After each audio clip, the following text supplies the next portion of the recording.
అంటే సభ్యత్వాలు నమోదు దగ్గరే 1.5 కోటికి పైగా దగ్గర 1,30,00,000 అనుకుంటా తెలుగుదేశం పార్టీ సభ్యత్వాలు, ఒక అతిపెద్ద రికార్డు.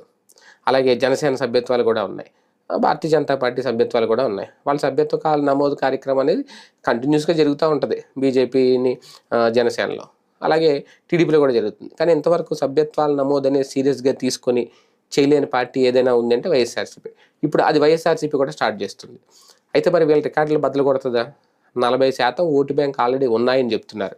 అంటే వీళ్ళకి కూడా 1 కోటికి పైగా ఓట్లు ఉన్నాయి. ఇప్పుడు 40% ఓట్లు అంటే 1 కోటికి పైగా ఓట్లు ఉన్నాయి. అంటే ఇప్పుడు మరి ఆ 1,30,00,000 దాటి ఒక 2 కోట్లు ఎంతో నమోదు చేస్తారా? సాధ్యమవుతుందా? ఇప్పుడు వైసీపీ ఇన్ని రోజులు ఎందుకు సభ్యత్వ నమోదు అనేది సీరియస్గా ఎందుకు తీసుకోలేదు? ఇప్పుడు ఆ సభ్యత్వ నమోదు మీద దృష్టి పెట్టాల్సి వచ్చిందా? గ్రౌండ్ లెవెల్లో అంటే బూత్ లెవెల్లో పార్టీని బలోపేతం చేయాలంటే